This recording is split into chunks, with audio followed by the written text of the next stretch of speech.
Shalom. Selamat malam. Selamat malam Bapak Ibu yang terkasih di dalam Kristus. Selamat malam juga Ibu Justisia yang sudah hadir. Puji Tuhan kalau malam hari ini kita boleh bertemu kembali walaupun secara online. Tapi kita selalu percaya Tuhan kita tetap hadir tengah-tengah kita karena kuasa kasih-Nya tidak terbatas oleh ruang dan waktu. Bapak Ibu yang terkasih, tidak terasa saat ini kita menjalani masa Prapaskah. Kita sungguh bersyukur untuk kasih dan perlindungan Tuhan di dalam hidup kita. Penyertaan-Nya, kemurahan-Nya, anugerah-Nya sampai hari ini masih menyertai kita. Sudah layak dan sepantasnya kita mau bawa malam hari ini ucapan syukur yang terbaik hanya bagi Dia. Kita mau bawa hati kita bersyukur untuk kasih dan kebaikan Tuhan. Kita mau awali persekutuan doa malam hari ini dengan tanda kemenangan Kristus. Demi nama Bapa dan Putra dan Roh Kudus. Amin. Segala pujian syukur hanya bagi-Mu Tuhan. Terima kasih Tuhan untuk kasih-Mu, untuk kesetiaan-Mu, untuk kemurahan-Mu, anugerah-Mu yang begitu besar di dalam hidup kami. Dan untuk segala apa yang telah Kau perbuat di dalam hidup kami. Terima kasih Tuhan.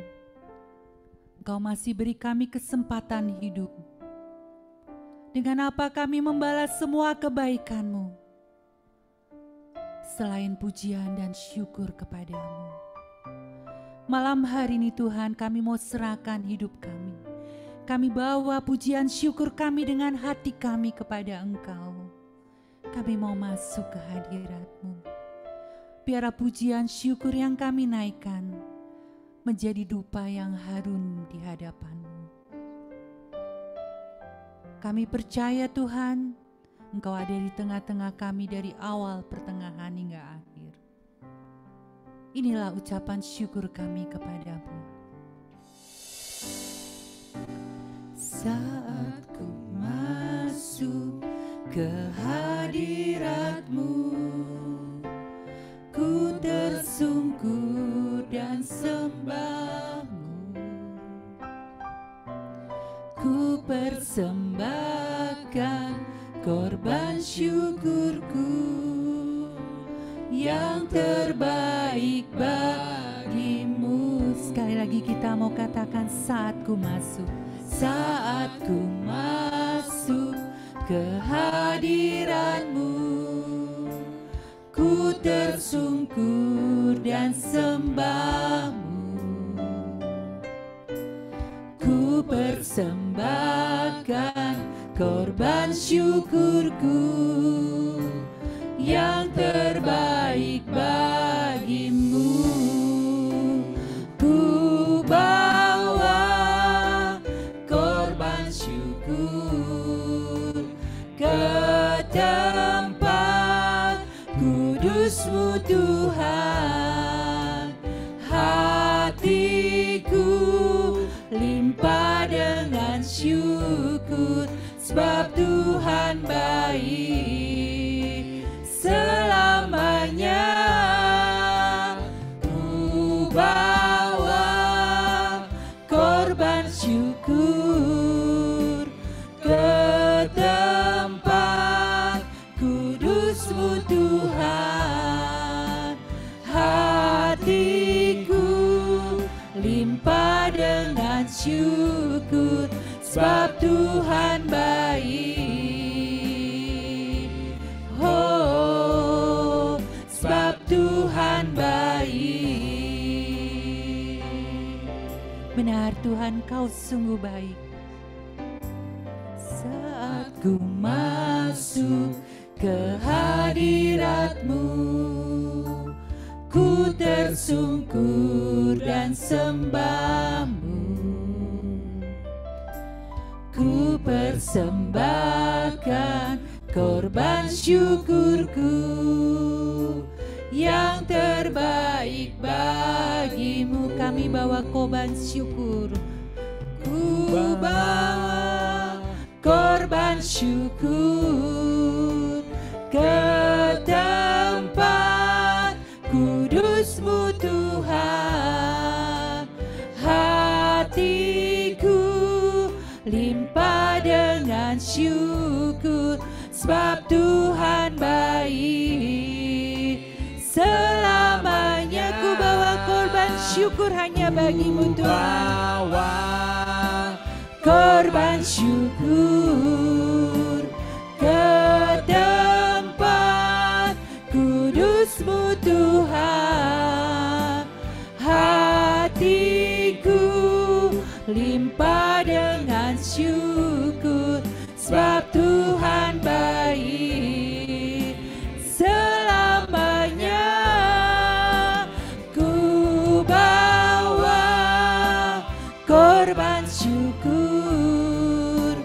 ke tempat kudus-Mu Tuhan. Hatiku limpah dengan syukur, sebab Tuhan baik. Oh, oh, sebab Tuhan baik. Oh, sebab Tuhan baik.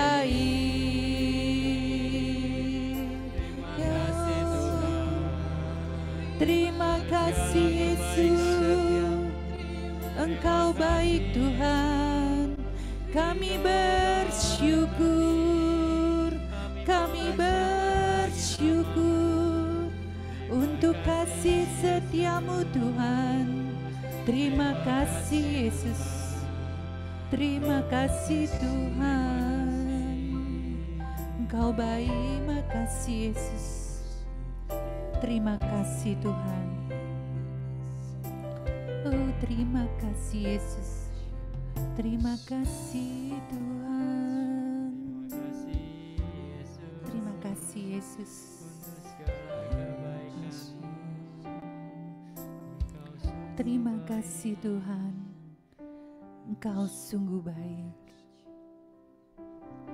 Kasih-Mu yang selalu ada melingkupi kami. Terima kasih Yesus. Terima kasih Yesus. Terima kasih. Untuk berkat-Mu sepanjang hari ini, terima kasih Tuhan. Terima kasih Tuhan. Buat penyertaan-Mu di dalam setiap perjalanan kami, terima kasih Tuhan. Terima kasih Tuhan. Untuk segala berkat yang Kau limpahkan kepada kami sepanjang hidup kami. Terima kasih Yesus. Terima kasih Yesus. Untuk setiap pergumulan yang boleh kami lewati, hanya dengan kekuatan-Mu Tuhan. Terima kasih Tuhan. Terima kasih Tuhan. Terima kasih Yesus.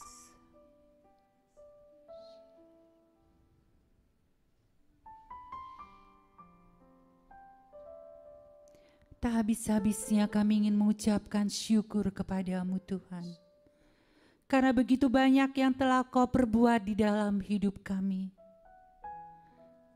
Engkau yang selalu setia mendampingi kami. Tidak pernah Engkau lepaskan kami Tuhan. Kami sungguh bersyukur boleh memiliki dan mengenal Engkau di dalam hidup kami. Terima kasih Tuhan, terima kasih. Segala pujian syukur hanya bagi-Mu. Allah kami yang hidup, yang berkuasa untuk selama-lamanya. Terima kasih Tuhan. Amin.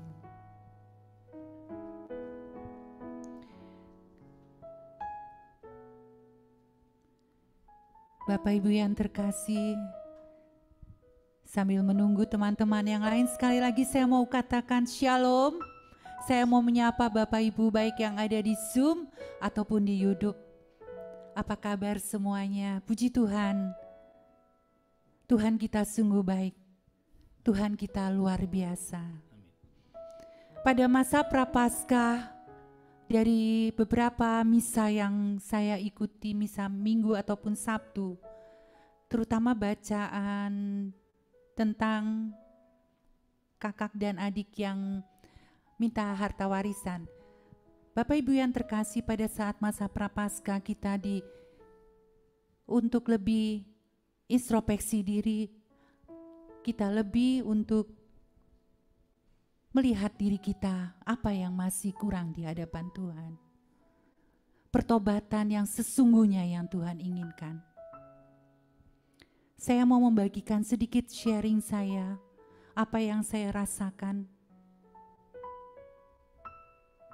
Saya pada saat umur 14 tahun, kedua orang tua saya Tuhan izinkan mereka bercerai. Itu pasti bukan kehendak Tuhan.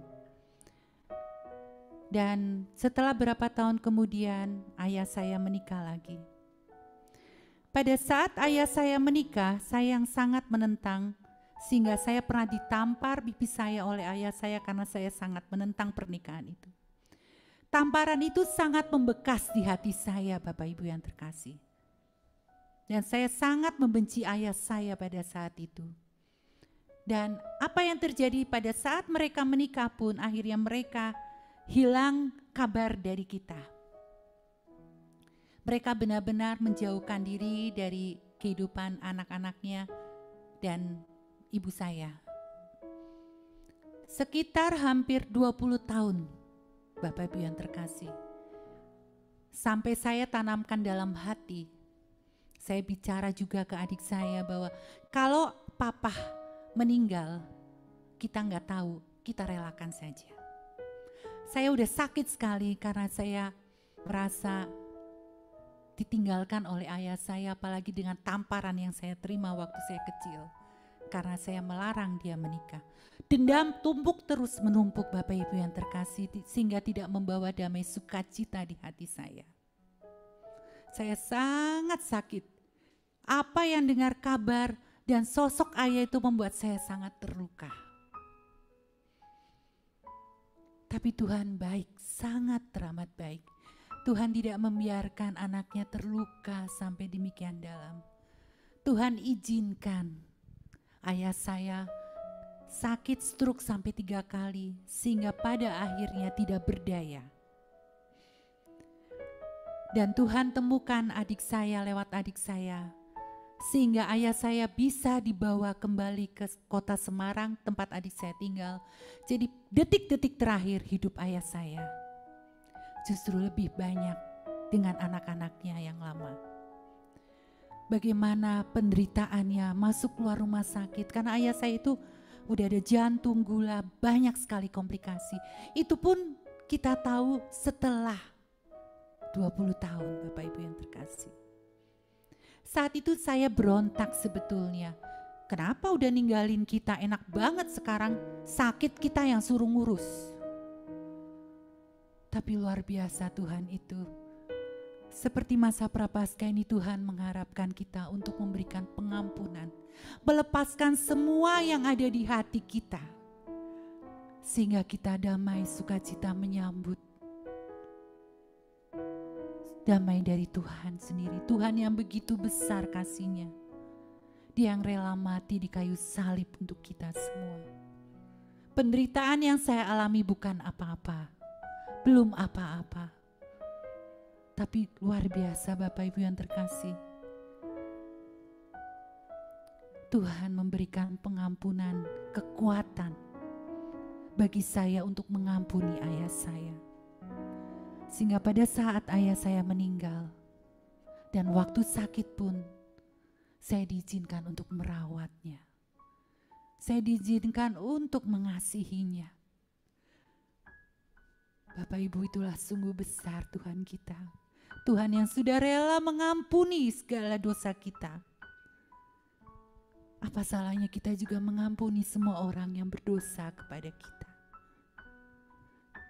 Masa Prapaskah ini adalah masa kita untuk merenungkan pengorbanan Tuhan, kebaikan Tuhan, sehingga kita lebih diperbarui lagi, lebih layak di hadapan Tuhan.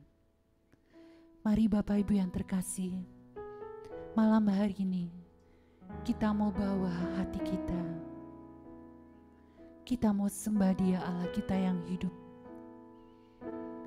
Allah yang berkuasa atas hidup kita. Kita mau masuk ke hadirat-Nya. Kita rindu memuji menyembah Dia.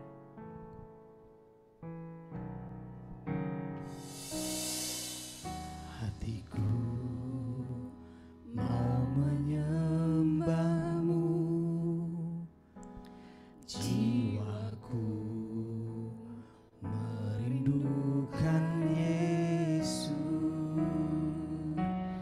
Hanya Kau Tuhan dan Rajaku, ku sembah Kau Allahku.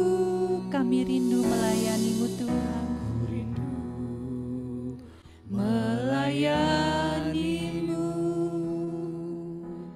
Ku suka senangkan-Mu Yesus. Hanya Kau Kuat dan harapku, ku sembah Kau selamanya. Ku sembah Kau Yesus, ku sembah Kau. segenap hatiku dan kekuatanku, Ku rindu menyembah-Mu Yesus. Sekali lagi kita mau katakan, hatiku mau menyembah-Mu Tuhan. Hatiku mau menyembah-Mu, jiwaku merindukan Yesus. Hanya Kau Tuhan dan Rajaku, ku sembah Kau Allahku. Ku rindu melayani-Mu, ku suka senangkan-Mu Yesus. hanya Kau kuat dan harapku, Ku sembah Kau selamanya. Ku sembah Kau Yesus, ku sembah Kau. Segenap hatiku dan kekuatanku, ku rindu menyembah-Mu Yesus. Ku sembah Kau, ku sembah Kau Yesus, ku sembah Kau.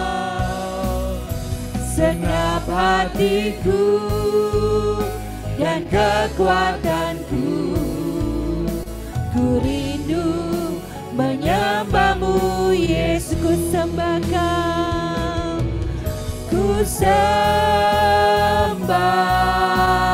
Kau Yesus, ku sembah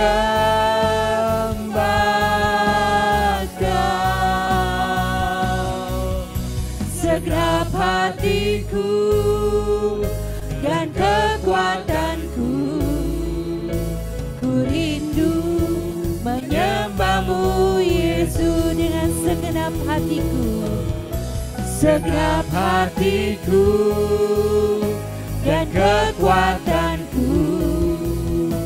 Ku rindu menyembah-Mu Yesus dengan segenap hati, segenap hatiku dan kekuatanku.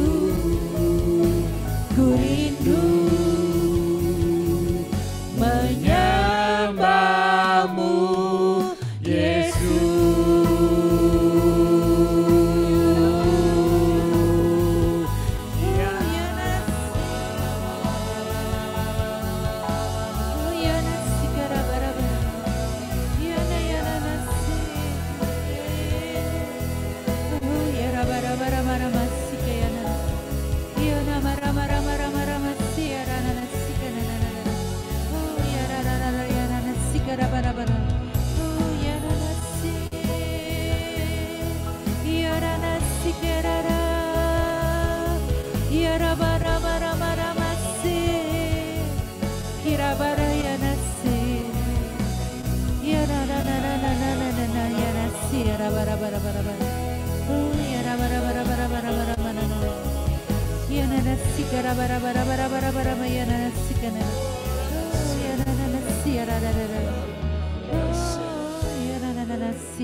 Segenap hatiku dan kekuatanku, ku rindu menyembah-Mu Yesus. Ku sembah Kau Tuhan, ku sembah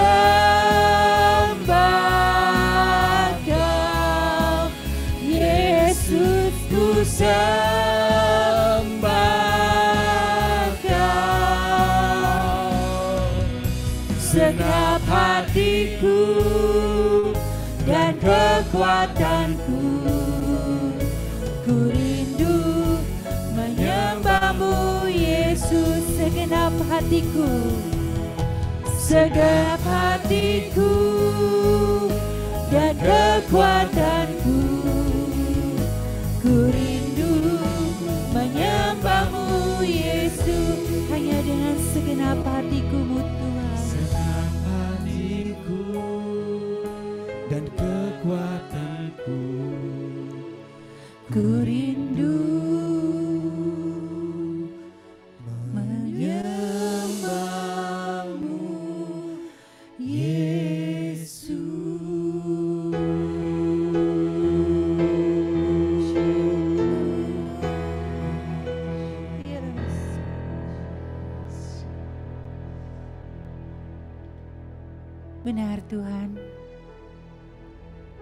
Kami rindu menyembah-Mu.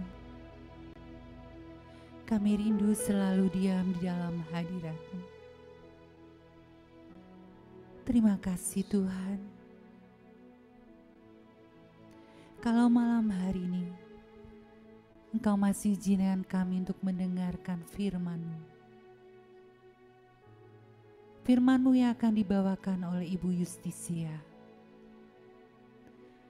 Kiranya Roh Kudus-Mu mengurapi beliau, agar semua yang diperkatakannya hanya daripada-Mu. Kami mau buka hati kami Tuhan, dan biar firman yang ditabur malam hari ini masuk ke dalam hati kami dan menjadi rema di dalam hidup kami. Karena firman-Mu adalah kekuatan dan pelita hidup kami Tuhan. Kami siap mendengarkan setiap sabda-Mu. Kemuliaan kepada Bapa dan Putra dan Roh Kudus. Permulaan sekarang, selalu, dan sepanjang segala abad. Amin. Silakan Bu Yustisia. Selamat malam. Selamat malam teman-teman terkasih dalam PDKK Elsa Cikarang. Shalom. Perkenalkan saya sekali lagi, nama saya Yustisia Elisa Sagita. Saya diutus dari sebuah komunitas, namanya Komunitas Kasih Yesus. Saya bertempat tinggal di Paroki Kalideres Santa Maria Immaculata. Saya seorang ibu dari satu orang putri, dan saat ini pekerjaan saya pengangguran banyak acara. Hanya melayani di rumah dan beberapa pelayanan lewat online, dan komunitas kami sudah mulai pelayanan offline. Hanya itu, malam hari ini saya ada jadwal di Elsa Cikarang untuk membawakan sebuah renungan kebenaran yang memerdekakan. Sebetulnya ini adalah bacaan yang direnungkan untuk bacaan hari ini. Dari Yohanes 8, 31-42. Sekedar ilustrasi, saudara-saudari, Bapak Ibu sekalian, sering kita mengartikan hidup merdeka itu seperti hidup yang tidak terjajah. Kita teringat cerita kemerdekaan bangsa di mana merdeka itu tidak terjajah. Your internet connection is tidak terjajah oleh pihak manapun, tidak terikat aturan apapun. Kita sering kalau ketika kita tidak memiliki pekerjaan rutinitas, kita merasa merdeka, bisa bebas sekehendak hati. Nah, saudara-saudari, merdeka dalam hidup orang beriman tentu berbeda sekali artinya dengan merdeka dalam arti yang pemahaman yang sering ada berseliweran di antara kehidupan kita. Merdeka bagi orang beriman adalah hidup kita tidak lagi dalam penghambaan selain kepada Allah. Dan hidup itu telah kita dapatkan ketika kita menerima Kristus sebagai satu-satunya Tuhan dan juru selamat kita. Jadi ketika kita dibaptis, saat itu sebenarnya kita telah mendapatkan kemerdekaan kita. Kita diambil alih dari penghambaan terhadap dosa menjadi milik Allah. Nah, saudara-saudari, pada masa Prapaskah ini, masa yang tepat untuk kita merenungkan tentang segala kebaikan Allah yang memberikan bagi kita sebuah kemerdekaan. Tadi dikatakan bahwa kita dinyatakan merdeka ketika kita menyatakan iman percaya kita dan kita dibaptis. Melalui apa? Melalui pengorbanan salib.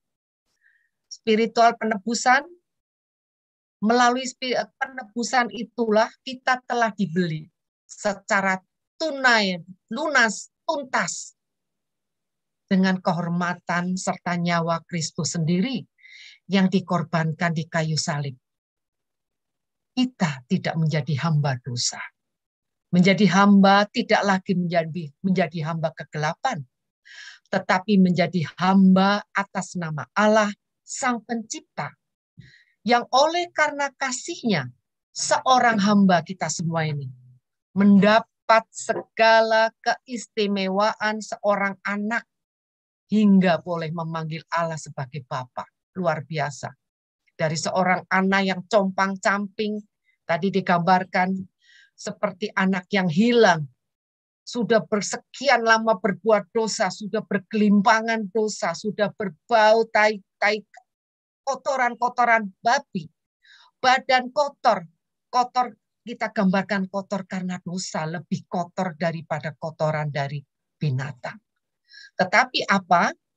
Bapa yang Maha Kasih menyambut kedatangan sang anak dengan rengkuhan. Dia tidak takut bajunya bercampur dengan bau, segala macam bau. Dia terima anaknya yang penuh dosa dengan sebuah pengampunan yang besar. Itulah gambaran kita.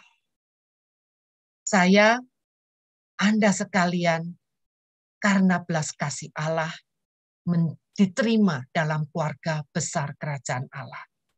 Inilah kemerdekaan yang pertama sebagai seorang Kristiani.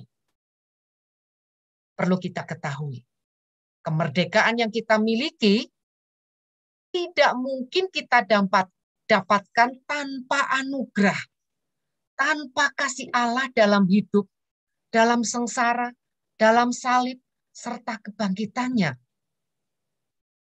Kemerdekaan yang kita raih, status anak Allah, murni adalah sebuah anugerah keselamatan daripadanya, dan bukan karena hasil usaha kita.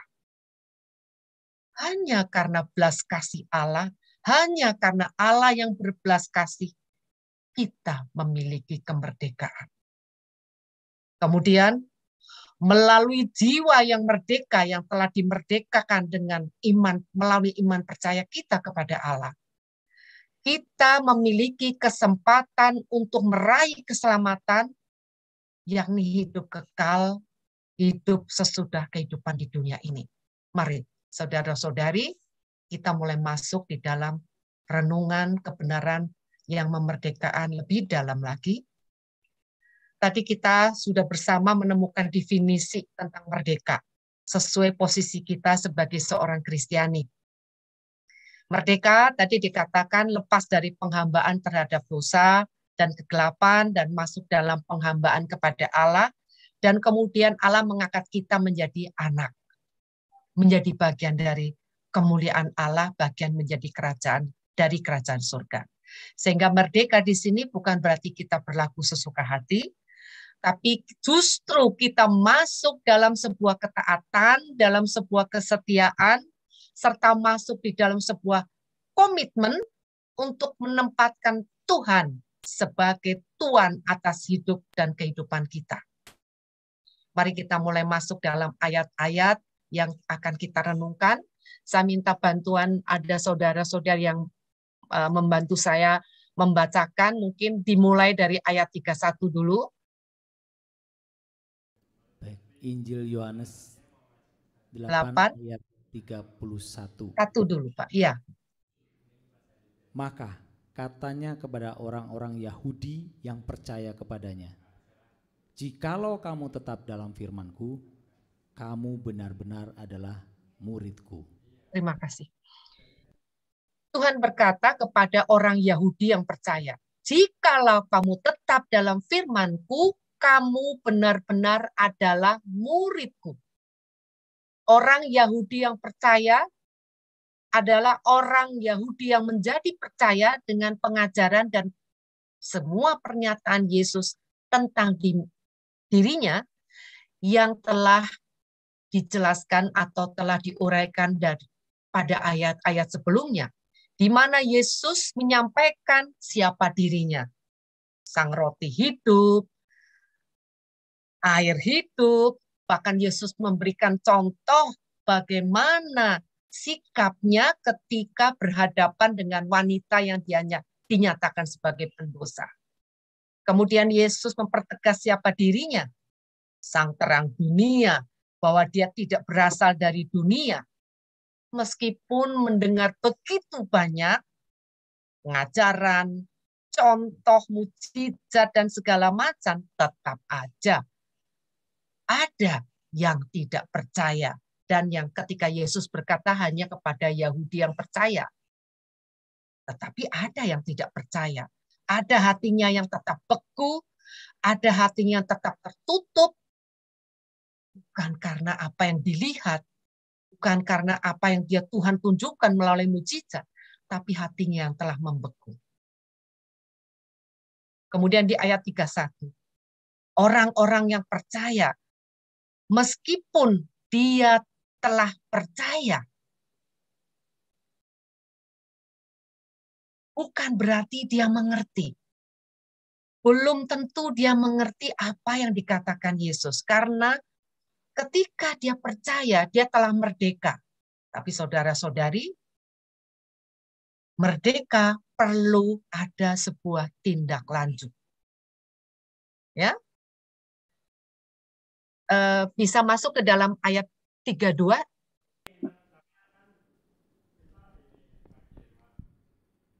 Ayat 32. Dan kamu akan mengetahui kebenaran dan kebenaran itu akan memerdekakan kamu. Oke. Kepada orang percaya Yesus menyatakan demikian. Kalau kamu mengetahui kebenaran, kebenaran itu akan memerdekakan. Ya. Orang percaya tadi tidak berarti langsung sudah merdeka dan selesai sampai di situ. Seperti halnya kita telah dibaptis. Mungkin kita belum tahu apa-apa. Sedikit pengetahuan ketika kita ikut pelajaran-pelajaran sebelum pembaptis. Jadi katekisasi, katekumen, jadi ikut persiapan sebelum pembaptisan. Kita yang percaya, kita yang memiliki iman kepada Kristus dengan pengharapan akan kasih dan kebenarannya, itu awal dari hidup merdeka. Hidup merdeka bagi jiwa kita. Namun kita belum sepenuhnya merdeka. Perlu dimerdekakan dari hari ke hari agar sungguh-sungguh merdeka. Melalui apa? Melalui pengenalan kita akan Allah dalam firman-Nya yang hidup, serta dalam kehendak-Nya yang semakin hari semakin kita mengerti, semakin baik pengenalan kita akan Allah. Jadi selain kita dinyatakan percaya, kita harus dimuridkan Yesus dari hari ke hari secara konsisten. Tentu kalau kita bersekolah, kita tidak mungkin memilih. Oh ya, saya mau sekolah hari ganjil aja, seperti ganjil genap sekarang, mobil ganjil genap. Tidak demikian. Saya boleh masuk sesuka hati, hanya hari ganjil, hari genap libur, atau sebaliknya. Tentu tidak demikian. Seorang murid artinya harus ada sebuah konsisten, perlu sinambungan, pengajarannya pun berkesinambungan, sehingga menjadi murid yang utuh, supaya mengerti kehendak Allah secara utuh dan benar, supaya kita dapat menjadi murid yang sebenar-benarnya, sampai pada akhir perjalanan hidup tetap belajar sebagai murid, supaya apa? Kemerdekaan kita dapat diraih dengan sempurna. Melalui apa? Tentu ini hal yang sering kita dengar. Melalui hidup firman. Hidup firman sehari-hari. Bukan hanya kita sekedar membaca firman, merenungkan firman, tapi apa? Kita juga harus menghidupi firman dalam hidup. Susah, kita nggak mengerti. Tidak usah khawatir. Roh Kudus akan menjadi penolong kita untuk mengerti firman. Saat saya membaca firman, saya sungguh tidak tahu. Saya mulai membaca firman kira-kira sekitar 9-10 tahun yang lalu. Ketika membaca bahkan tempat Yohanes dimanapun, Matius, Lukas, saya tidak tahu. Buta. Jadi Alkitab yang saya beli bertahun-tahun ini masih bagus, masih rapi. Ketika pertama membaca, Saya membayangkan ini adalah sebuah novel, karena saya mulai dari Kisah Para Rasul. Terus berlanjut saya nggak mengerti, saya hanya mengambil inti ceritanya seperti kita membaca sebuah novel. Tapi saudara-saudari, percayalah, Roh Kudus adalah Roh Penolong. Apa firman yang kita butuhkan akan menjadi rema di dalam, akan tertinggal dalam hati kita, akan tertinggal di dalam ingatan kita, dan itu setiap saat bisa kita ambil dengan sendirinya. Akan Tuhan ingatkan hal itu. Kemudian, selain firman, kita juga harus menjadikan doa sebagai nafas kehidupan. Artinya apa? Bukan kewajiban kita misalnya berdoa rosario 1 hari sekali, berdoa 1 jam sekali. Tidak demikian. Jadikanlah doa sebagai nafas kehidupan. Artinya apa? Kita berdoa, kita berelasi dengan Allah bukan untuk jam-jam yang kita sudah tentukan. Tapi setiap saat kita bisa memanggil namanya, kita bisa melakukan relasi itu melalui hati yang bertemu dengan hati. Doa sambil bekerja, doa sambil melakukan apapun, kita bisa sambil berdoa. Bukan dibalik, bukan bekerja sambil berdoa. Kita bukan bekerja sambil berdoa. Bukan demikian. Jadi artinya berdoanya tuh hanya sambil lewat, tidak. Bekerja kita boleh sambil berdoa, tapi bukan berdoa sambil bekerja. Kita berdoa sambil masak, harusnya berdoa rosario kita sambil masak. Tidak. Kita tetap memiliki jam khusus untuk berdoa, 1 jam misalnya, ditambah hari lain yang kita jadikan doa sebagai nafas hidup. Ngerti ya, Mbak? Tadi maksud saya arahnya adalah ke situ, bahwa kita selain doa yang sehari, yang apapun kita satukan dalam doa, kita juga harus memiliki namanya saat teduh khusus. Di samping itu apapun kita bisa jadikan sebagai doa. Saya sering sedang mengendarai mobil, kita bisa doa, mungkin doa hafalan saya mungkin takut terlalu panjang, di tengah-tengah terputus saya hanya memanggil mungkin Yesus, Yesus, Yesus. Sesuai tarikan nafas. Hanya itu sangat sederhana. Tetapi itu buat bukti bahwa kita terus membina relasi dengan Allah. Sedang mengerjakan apapun, kita bisa sambil tetap membina relasi dengan Allah. Kemudian apa?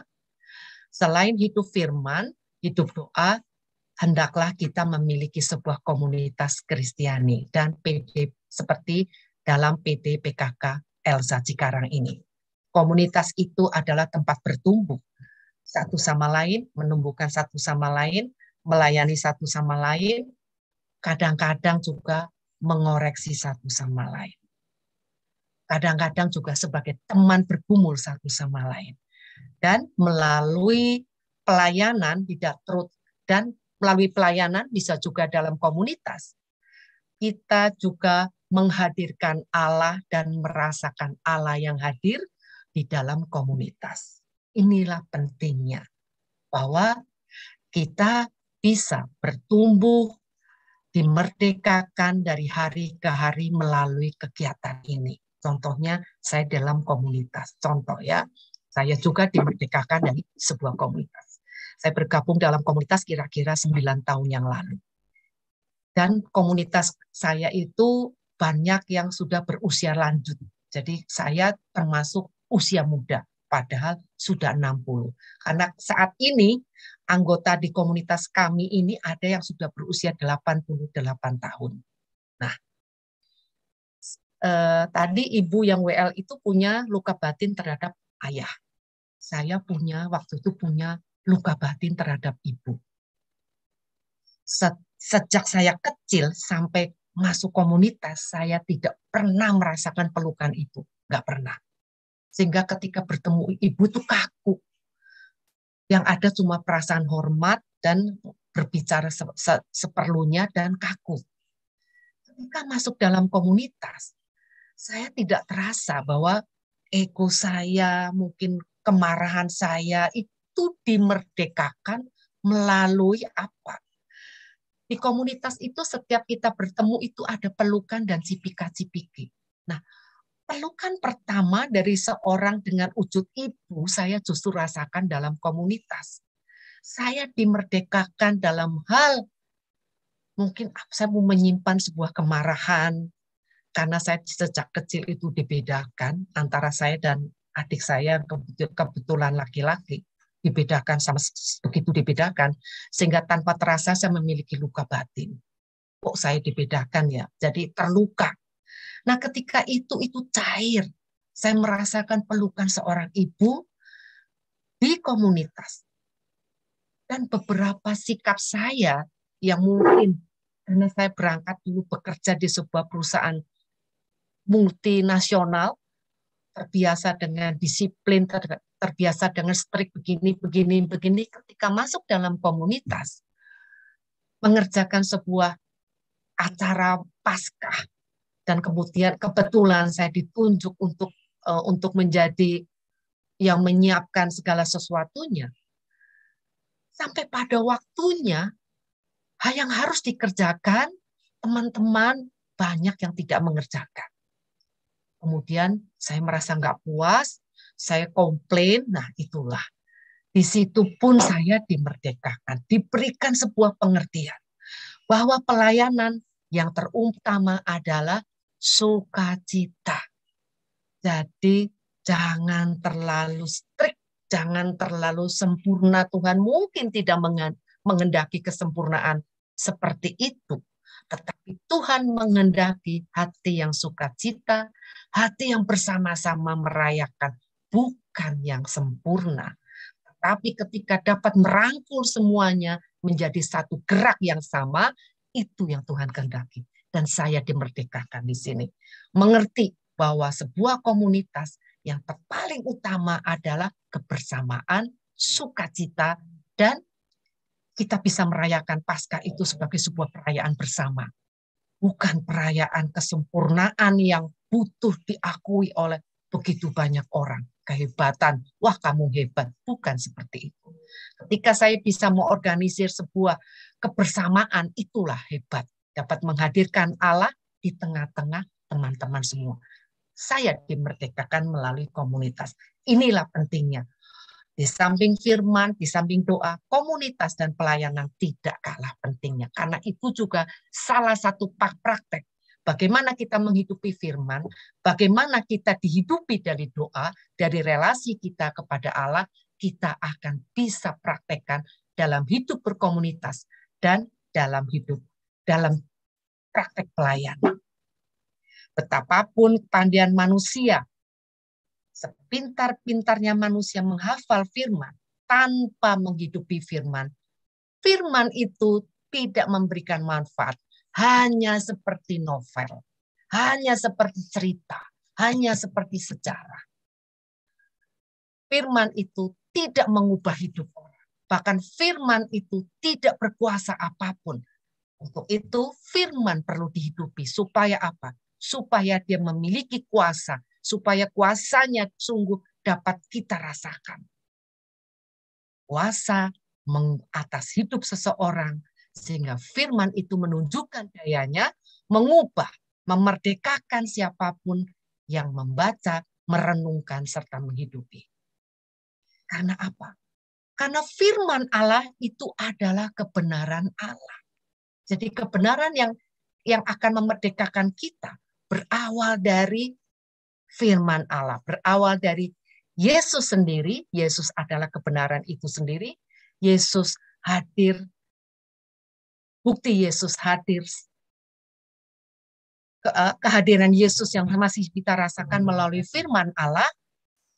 Firman itu adalah Allah sendiri dan firman itu adalah kebenaran. Dan kebenaran itu adalah yang berdaya mengubah dan memerdekakan kita. Apa sih sebenarnya kebenaran? Kebenaran itu adalah sesuatu yang kita percaya, yang dapat kita andalkan.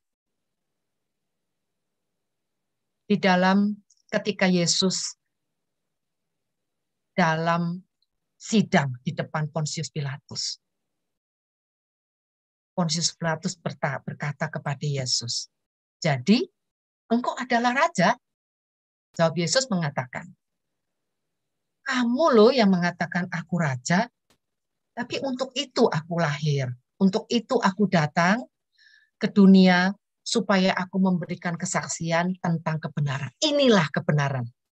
Yesus raja, Yesus lahir, Yesus datang ke dunia, Yesus memberikan kesaksian tentang kebenaran karena Dia sendiri adalah kebenaran itu.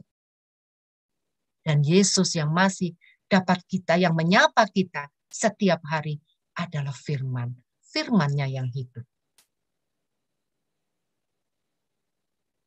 Siapa yang berasal dari Allah akan menerima kebenaran Allah.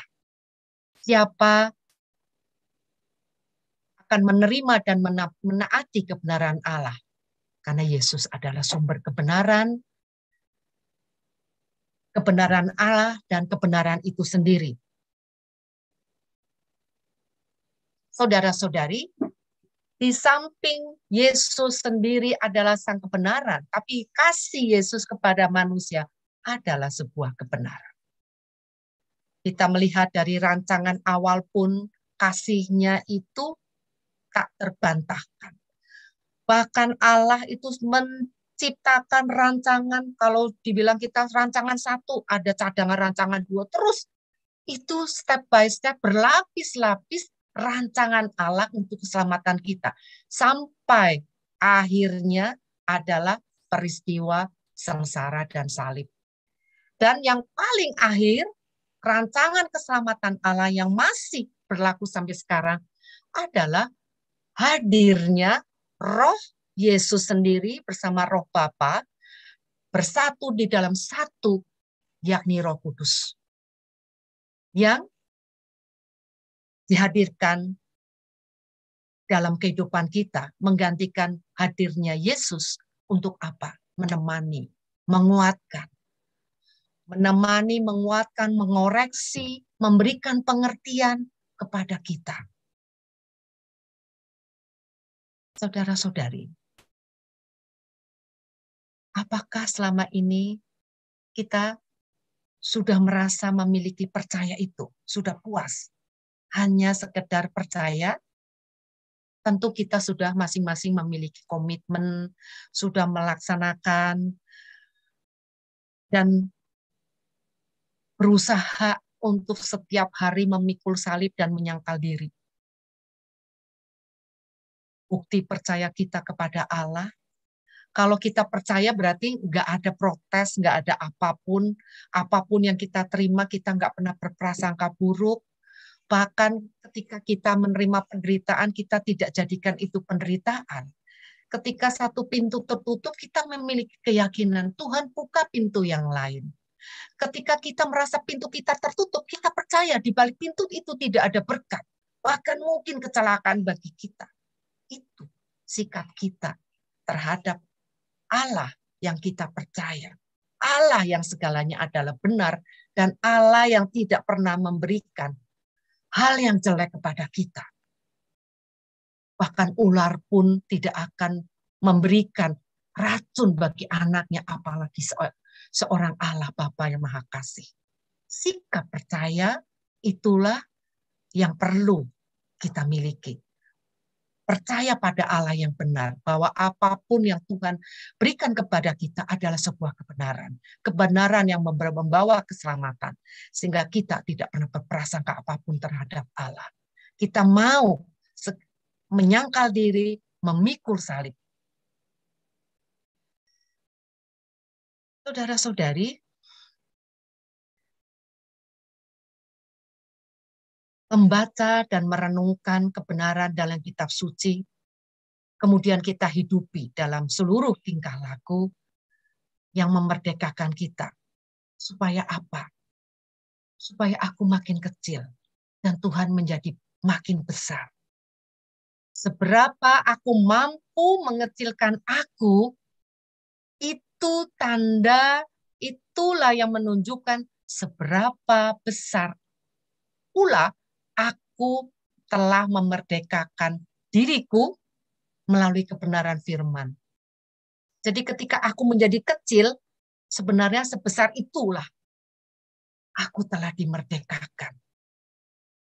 Ketika kita sedang misalnya di jalan, ditabrak atau dikebut orang, ada orang yang menyelip.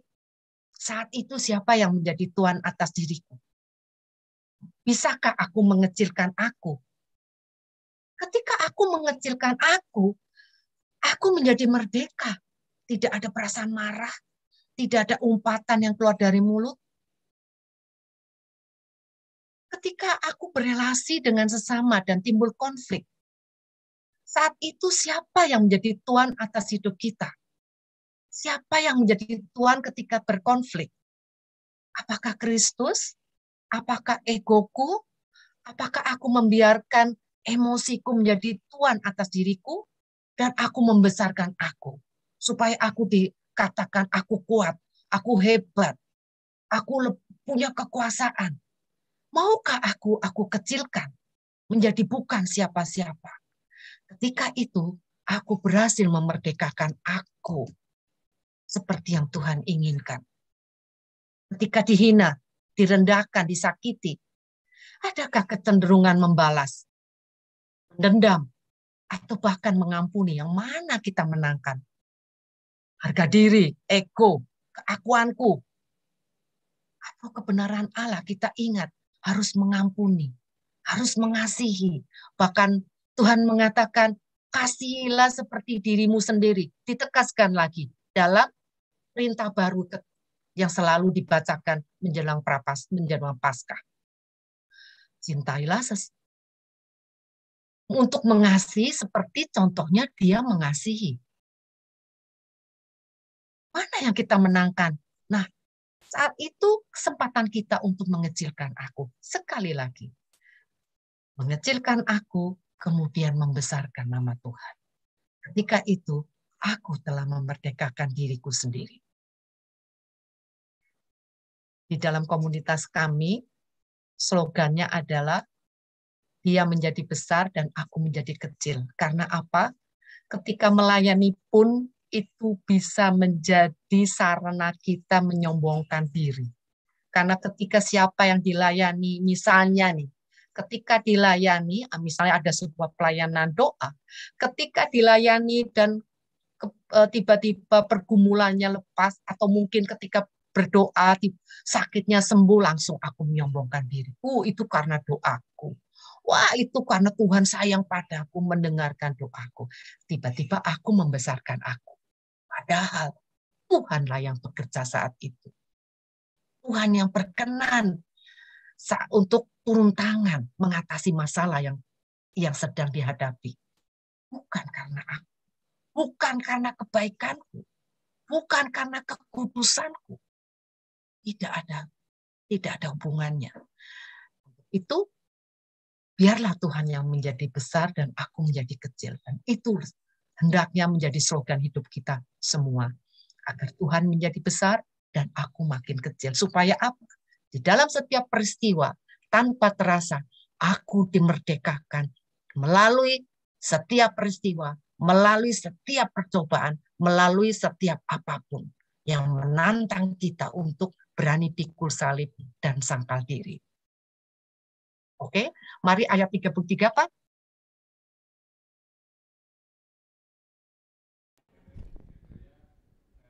Jawab mereka, kami adalah keturunan Abraham dan tidak pernah menjadi hamba siapapun. Bagaimana engkau dapat berkata, kamu akan merdeka? Nah, orang-orang Yahudi ini yang baru percaya masih saja belum mengerti maksud Tuhan. Ini juga sering terjadi pada kita. Kita sering terjebak dengan hal-hal duniawi, status, harta, pencapaian. Ingat, kita masih kasus ini kita diingatkan di kata-kata firman Tuhan sendiri dalam Matius, saya lupa sekitar Matius 6. Janganlah kamu mengumpulkan harta dunia, karena harta dunia itu bisa dimakan ngengat, bisa dimakan karat, bisa diambil pencuri. Kumpulkanlah harta surga yang bisa tidak bisa dimakan ngengat, karat, dan tidak bisa dibongkar pencuri. Menjadi orang sukses, punya mobil, sering menjadi tanda diberkati Tuhan. Seperti pada tokoh-tokoh kitab suci yang memiliki anak banyak, memiliki banyak ternak, menjadi tanda seorang yang diberkati. Banyaknya pelayanan, oh aku di pelayanan menjadi koordinator, aku di pelayanan menjadi misalnya nih dewan paroki, menjadi koordinator misalnya prodiakon atau apa. Sering menjadikan simbol dunia sebagai simbol perkenanan Tuhan. Kemudian orang yang tidak memiliki masalah dalam hidup, yang sehat, anak cucunya sehat, gemuk-gemuk, makmur, menjadi tolak ukur berkat dan perkenanan Tuhan. Saudara-saudari, sekali lagi, jiwa yang merdeka adalah jiwa yang mampu melepaskan diri dari duniawi, dari hal-hal lahiriah, dari hal-hal di luar kebenaran Allah. Kita masih ingat, ada seorang buta yang bertemu dengan Yesus. Yesus katakan, bukan salah siapapun, tetapi kemuliaan Allah akan dinyatakan melalui dia. Kita ingat, Nick Fujiki. Saya ingat satu tulisan dari pernyataan orang tuanya. Kalau Nick, yang seorang yang tidak memiliki tangan dan kaki, kalau dia terlahir normal, dia akan menjadi pemuda biasa di Australia. Justru melalui ketidaksempurnaan fisik, Tuhan memberikan potensi lain dan berhasil dia gali. Dan dia menjadi orang sukses. Justru jangan selalu melihat lahiriah. Orang jiwa yang merdeka akan terlepas daripada ini. Karena kebenaran Allah melintasi segala sesuatu. Fisik, hal duniawi. Tuhan melihat hati. Dan kita diminta kepada jiwa yang merdeka, kita melepaskan diri dari segala sesuatu, uang, materi, kelekatan yang mengikat, ego, emosi, hiburan palsu, keinginan yang berlebihan, sikap yang menutupi diri dari kepedulian dan atas kesulitan dan penderitaan sesama. Itu pun, kalau kita memiliki jiwa yang merdeka, kita tidak akan suka melihat orang lain menderita. Kita akan suka menjadi bagian dari berkat yang menjadi saluran berkat bagi orang yang menderita. Nah, kita lanjut ke ayat 34.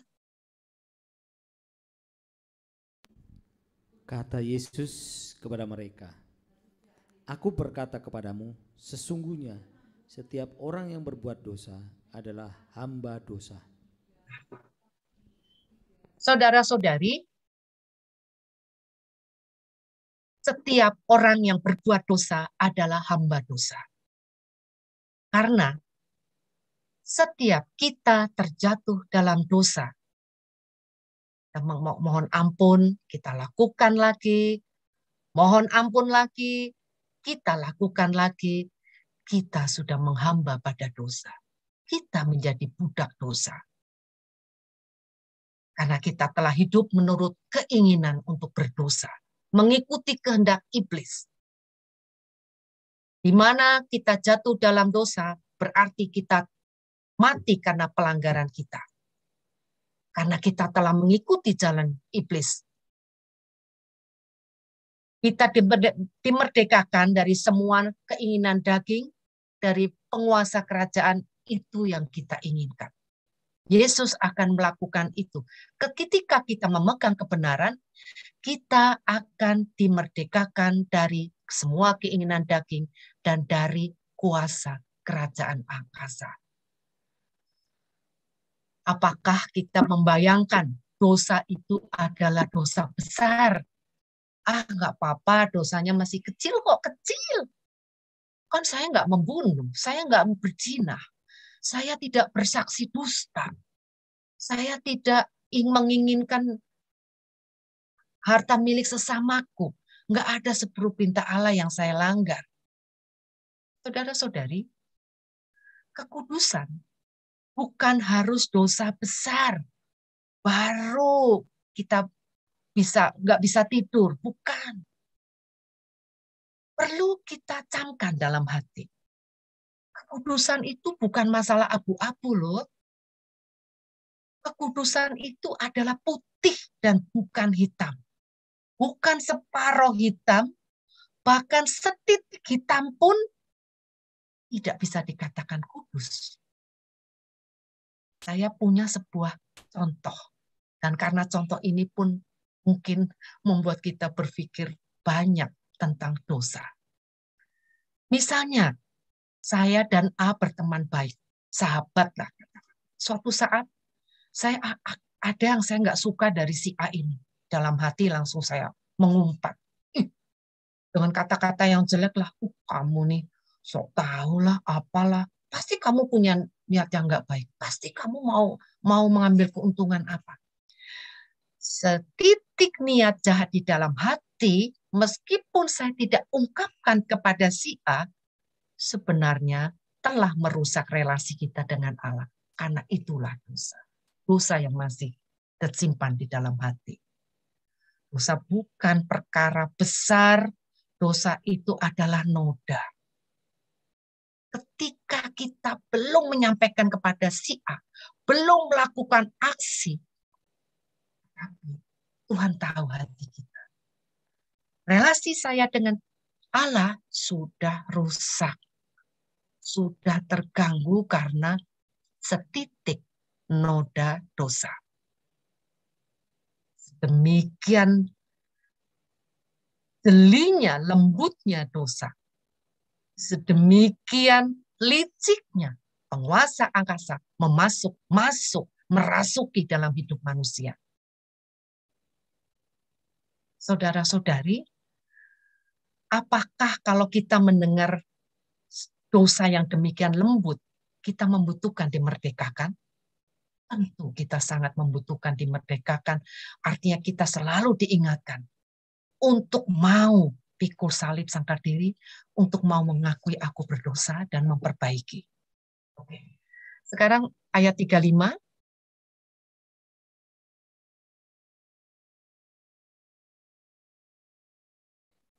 Tinggal dalam rumah, tetapi anak tetap tinggal dalam rumah.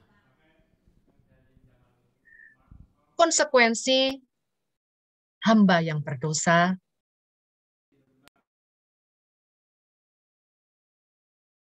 adalah ketidaklayakan. Tidak layak sebagai anak, tidak layak tinggal dalam kerajaan kasih-Nya.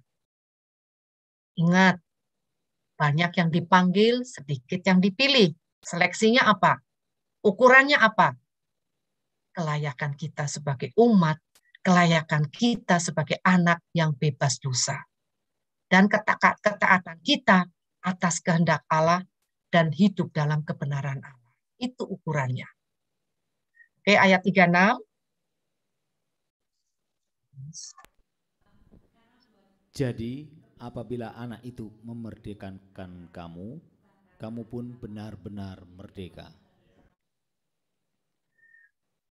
Yesus memerdekakan kita melalui firman-Nya yang hidup, melalui kehidupannya, melalui salib, bahkan kenangan akan Kristus pun masih memerdekakan kita melalui Ekaristi. Iman akan Allah tidak boleh berhenti pada ungkapan iman saja, supaya iman itu memerdekakan kita dari dosa. Harus apa? Harus melakukan tindakan nyata, harus menghidupi firman. Dengan apa? Supaya apa? Supaya kita mampu melawan keinginan berbuat dosa, atau kita mampu menolak dosa. Iman yang teguh memampukan untuk kita bisa mengendalikan keinginan daging, keinginan dunia yang menjerumuskan. Misalnya, kita mau menginginkan barang sesama, kita masih ingat, oh ya, 10 perintah Allah. Misalnya kita disakiti, susah sekali mengampuni. Kita mesti ingat, mengampuni 7 kali 7 1 aja susah. Tuhan, beri saya kekuatan untuk mampu. Kita diingatkan terus. Ada hal yang mengingat kita terus. Ketika kita dimerdekakan oleh anak, maka saat itu hidupku bukan aku lagi, tapi Yesus yang ada dalamku. Kristus yang ada di dalamku, Kristus yang kuhidupi sekarang di dalam daging adalah hidup oleh firman dalam anak Allah yang mengasihi aku. Sehingga kehadiranku adalah kehadirannya. Ketika Kristus di dalam aku, kehadiranku adalah kehadiran Allah. Caraku berelasi adalah cara Kristus berelasi. Caraku menanggapi persoalan adalah seperti kehendak Allah. Jadi begitu. Jadi ketika sungguh Kristus hidup di dalamku, bukan aku lagi, tapi Kristus yang ada di dalamku. Sehingga kehadiranku adalah membawa Allah, membawa Kristus. Caraku berelasi membawa Kristus. Dan sebagai seorang anak Allah yang merdeka, sikapku adalah baik bukan hanya terhadap orang baik, tetapi siapapun aku bersikap baik karena aku baik. Pada dasarnya aku baik karena Kristus ada di dalamku. Aku telah dimerdekakan oleh kasih dan kebenarannya. Sehingga orang melihat Allah dalam diriku, orang dapat merasakan kasih pelayanan Allah melalui kehadiranku. Sebuah semboyan di dalam pelayanan kami adalah melayani seperti Allah melayani. Inilah berusaha untuk merasakan Kristus di dalamku dan menghidupi. Kristus di dalamku artinya menghadirkan kebaikan Kristus kepada siapapun yang aku layani. Kita sering bersikap baik terhadap orang, hanya kepada orang baik. Saya pernah ada sebuah cerita. Orang kaya mengadakan pesta perkawinan anaknya. Mengundang hanya orang-orang kalangannya. Mungkin orang-orang top yang diharapkan suatu saat dapat menolongnya atau yang pernah menolongnya. Tetapi apakah orang-orang yang justru perlu makan, yang seharusnya diundang, tidak termasuk hitungan. Sisa makanan pesta terbuang di tempat sampah. Saya pernah melihat ini. Sisa makanan berlimpah-limpah sampai yang merayakan pengantin itu bingung mau diberikan kepada siapa, saking banyaknya. Berlimpah-limpah. Rupanya dia memesan makanan berlimpah-limpah. Apakah orang-orang yang tidak makan hari itu bisa merasakan? Tentu tidak. Akhirnya diberikan orang-orang dalam lingkungannya, cakupan mereka. Itulah. Kita kadang melupakan yang seharusnya mendapatkan. Di dalam APP kemarin ada satu. Saya ingat bahwa kita mesti ingat. Di dalam makanan kedua, kalau kita misalnya makan nambah, makanan kedua adalah haknya orang miskin. Kita perlu ingat supaya kita sadar bahwa bagian ke orang miskin ada di pada kita. Harus kita berikan. Kalau kita memiliki jiwa merdeka, kita tidak akan menahan ini. Karena dalam berkat kita ada berkat-berkat orang lain yang Tuhan titipkan. Dalam jiwa orang merdeka tidak akan menahan berkat-berkat ini.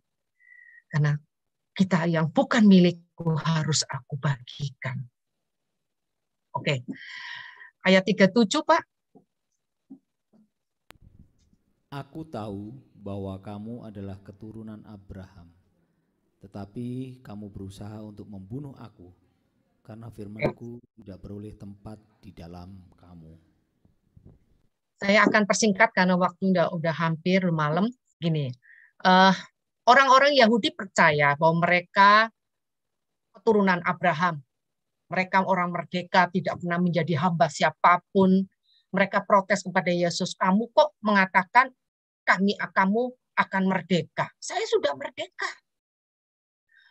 Menjadi merdeka bukan masalah keturunan. Bukan atas usaha dan kekuatan sendiri, tapi karena anugerah dan belas kasih Allah. Sekali lagi, melalui salib. melalui usaha orang benar dan yang berusaha melepaskan setiap saat atas segala keterikatan atas dosa. Itulah yang membuat orang makin merdeka.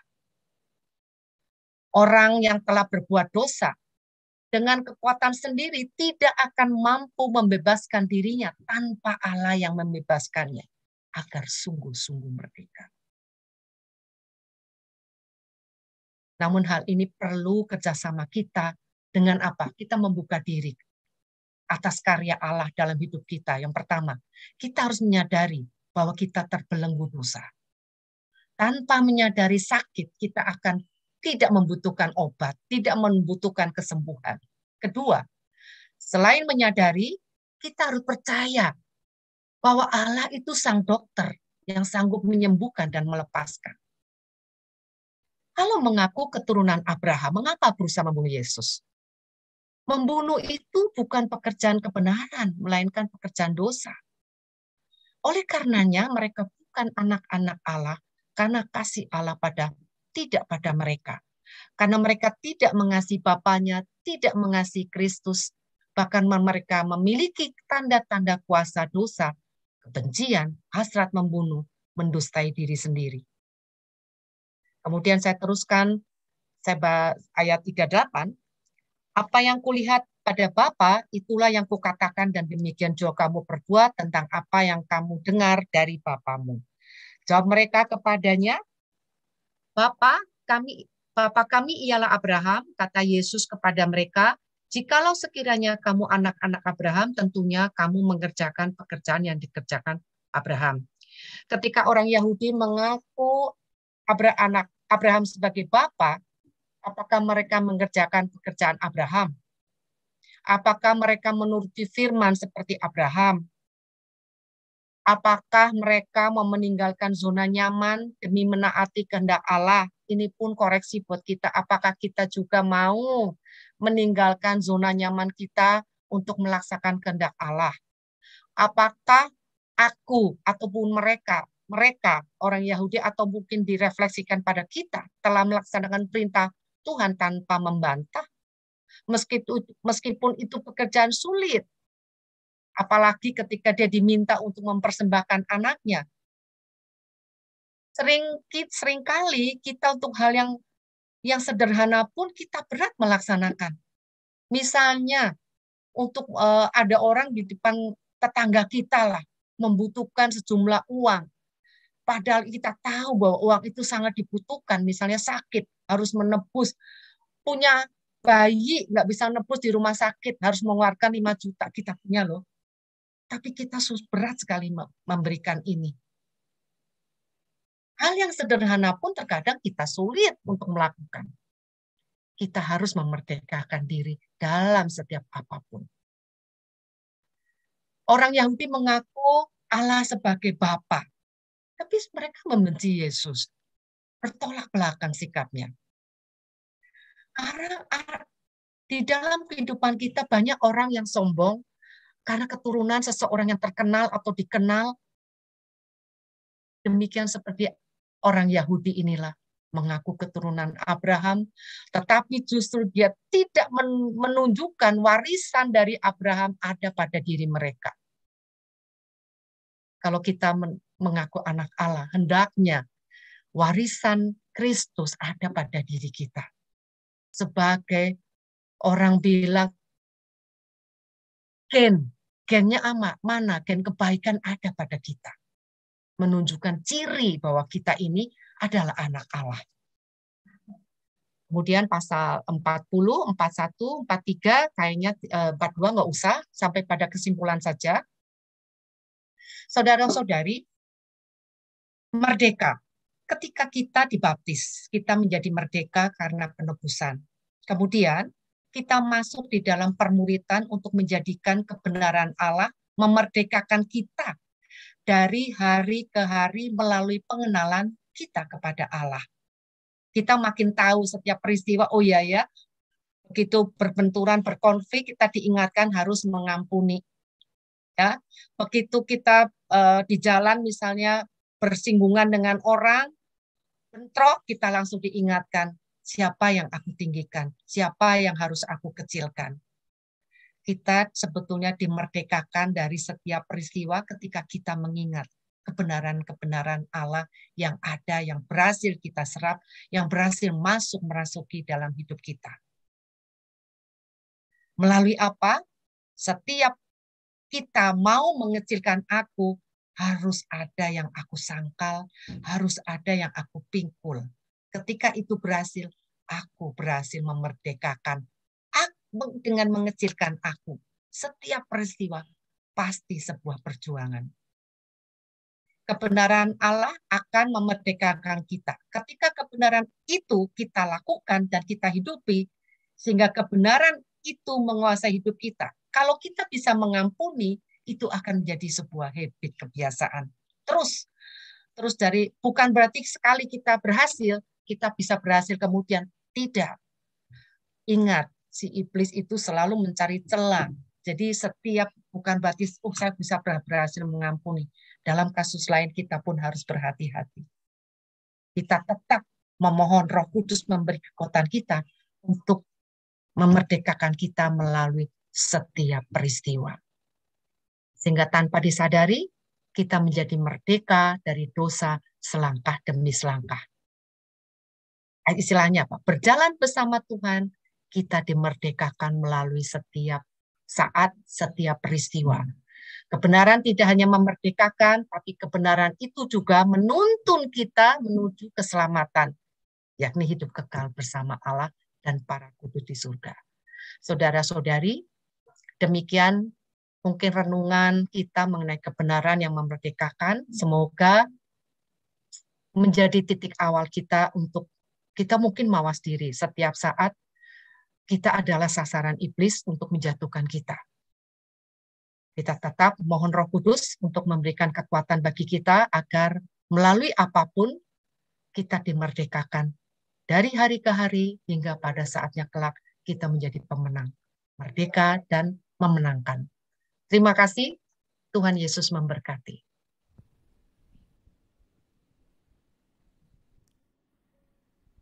Terima kasih Bu Justisia untuk firman-Nya malam hari ini.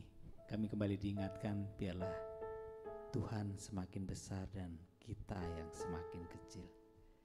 Mari Bapak Ibu semua, kita persiapkan hati kita. Kembali kita akan bawa doa-doa syafaat kita. Mari kita bawa doa syafaat kita. Kita bawa dengan pujian bahwa kita percaya bahwa Bapa yang mendengarkan seruan kita.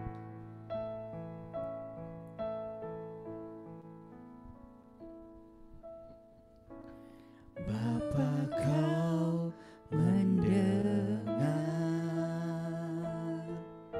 seruan hatiku.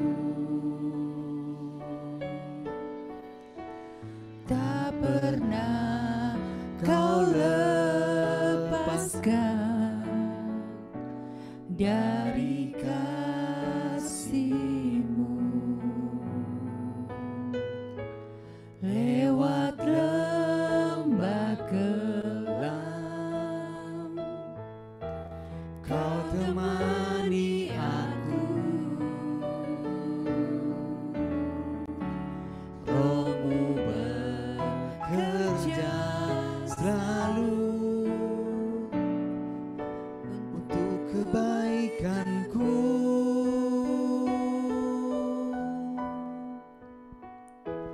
Mengalir kuasa dari tempat maha tinggi, Bapa kekal mulia, Kau hadir di sini, memulihkan hati, menyembuhkan yang terluka.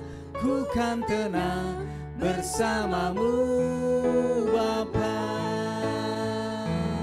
Mengalir kuasa dari tempat maha tinggi, Bapa kekal mulia, Kau hadir di sini, memulihkan hati, menyembuhkan yang terluka.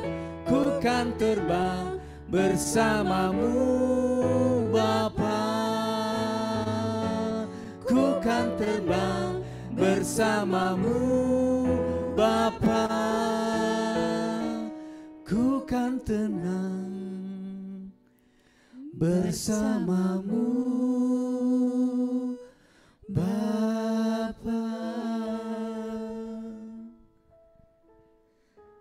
Benar ya Tuhan, bahwa kami akan tenang jika bersamamu. Malam hari ini ya Tuhan, kami akan membawakan doa-doa kami, doa-doa umat-Mu. Kami bawakan untuk seseorang yang merindukan kehadiran seorang bayi yang saat ini sedang mengikuti program bayi tabung. Kiranya Tuhan boleh mengabulkan permohonan mereka. Untuk saudara kami yang saat ini sedang sakit, Bapak Willy, kiranya Tuhan boleh memberikan rahmat kesembuhan sehingga Bapak Willy boleh kembali pulih seperti sedia kala. Malam hari ini Tuhan, kami bersama saudara terkasih kami yang saat ini sedang ada di Medan sana, yang saat ini sedang berduka karena sedang ditinggal pergi oleh ibunda terkasihnya. Saudara kami terkasih Ibu Evri dan keluarga, kiranya Tuhan boleh memberikan kekuatan kepada Ibu Evri dan keluarga yang ditinggalkan. Karena kami percaya bahwa ibunda terkasih saat ini sudah bersama-sama dengan Bapa dan para kudus di surga. Kiranya kami yang masih Kau berikan kesempatan untuk berkarya, terus berkarya dalam tugas perutusan kami masing-masing ya Bapa. Terima kasih ya Bapa.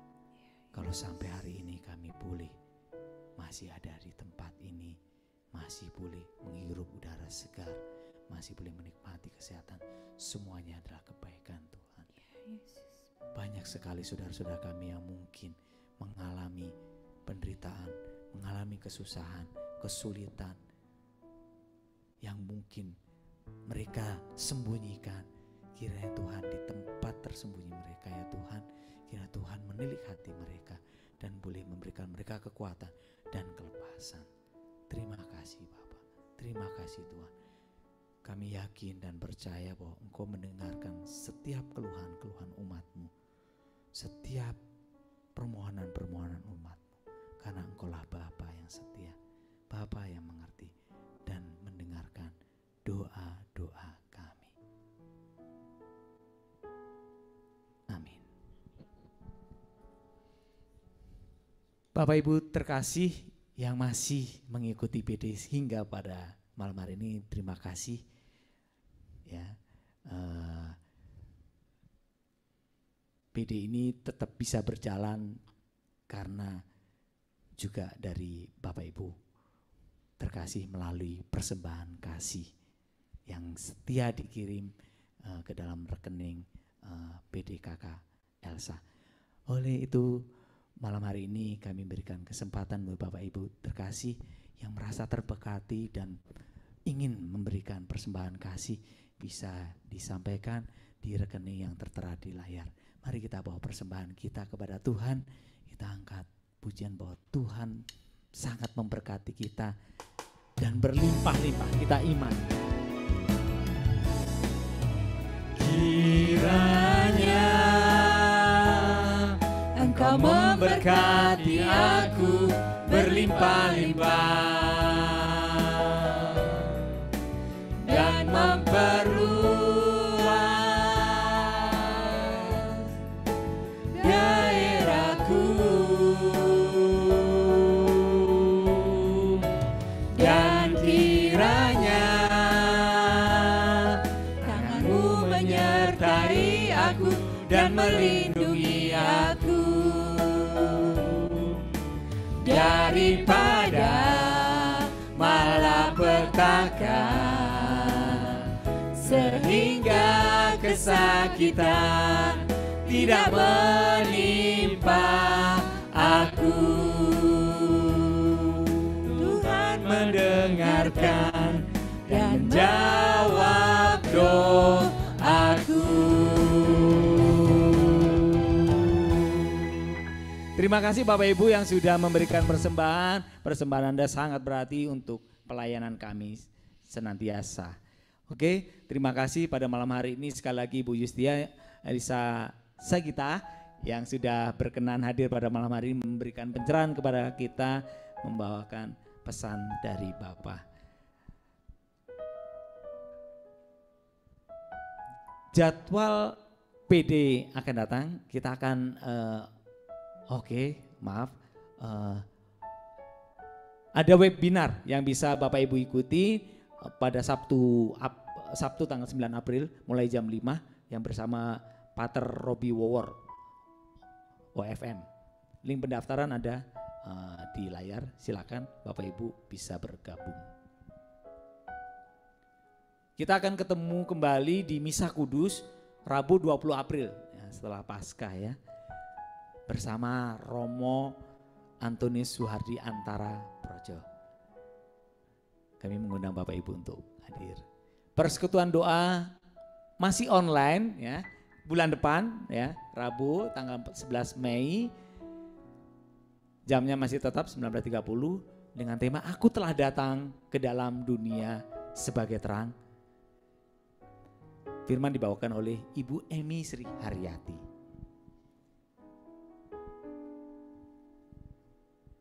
Misa online berikutnya di Rabu 18 Mei bersama Romo Kamelius Deletis da Kunha Projo. Romo kita juga. Ya Bapak Ibu semua, jika ingin mendapatkan informasi mengenai kegiatan kami dapat WA atau chat ke Sekretariat PD Elsa di nomor yang tertera di layar. Terima kasih sudah bergabung setia bersama PD online PD KK Elsa. Mari Bapak Ibu, tentunya kita masih terus pengen terus memuji memuliakan Tuhan, menyembah Tuhan, namun waktulah yang harus memisahkan kita sebelum kita kembali ke aktivitas kita masing-masing, ke rumah kita. Mari kita tutup video ini dengan doa. Bapa, terima kasih kalau malam hari ini kembali kami diingatkan ya Tuhan, Engkaulah yang besar dan kamilah yang kecil. Biar Engkau semakin besar dan kami semakin kecil. Terima kasih Kau telah utus Ibu Justisia untuk memberikan pencerahan, memberikan firman, mengingatkan kami. Biar kami tidak menyombongkan diri, biar kami tidak mengambil kemuliaan-Mu. Biarlah Engkau yang mulia, biarlah kami yang semakin kecil. Bapak, terima kasih kalau saudara-saudara kami masih setia, terus haus untuk mendengarkan firman, menyembah dan memuliakan Nama-Mu. Kiranya kami rindu boleh bergabung kembali bersama kami, memuji memuliakan Nama-Mu di PD yang akan datang. Sebentar kami akan berpisah ya Bapak, untuk kembali ke rumah kami, kembali ke aktivitas kami. Namun kami percaya bahwa Tuhan tidak pernah meninggalkan kami sedetik pun. Tuhan selalu menyertai kami. Biarlah kekuatan daripada Tuhan, firman pada malam hari ini semakin berikan kami kekuatan untuk menapaki hari esok.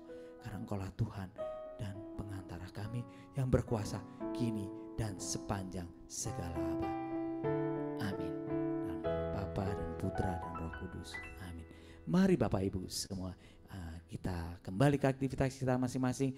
Kita akan bawa hati kita akan bawa di diri kita kepada Tuhan. Karena kita percaya bahwa karena Tuhan kita lebih dari pemenang.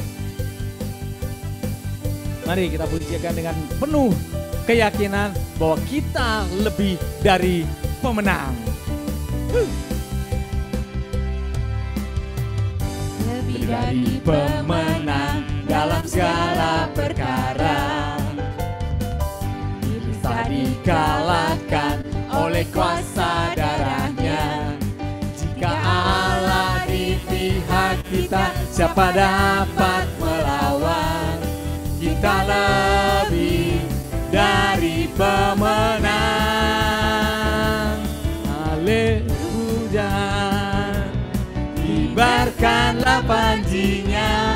Yesus Raja segala raja. Puji Tuhan, bangkitlah gerejanya, kita lebih dari pemenang. Sekali lagi. Puji Tuhan, kibarkanlah panjinya, Yesus Raja segala raja. Puji Tuhan, bangkitlah gerejanya, kita lebih dari pemenang. Sekali lagi. Aku lebih dari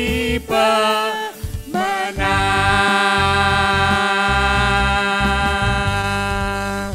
Amin.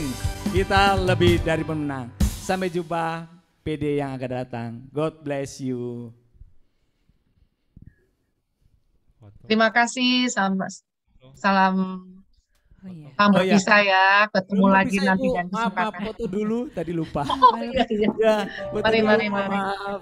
Saya lupa tadi ngumumkan ya. Buka Ya. kameranya dulu sebelum kita berpisah. Kasih senyuman. Ya. Oke, kita mau foto. 1, 2, 3. Sekali lagi. 1, 2, 3. Terima kasih. Terima kasih, Tuhan Yesus memberkati. Sampai Shalom. jumpa. Malam Bu Saya Justia. undur diri ya. Semuanya. Yuk, makasih.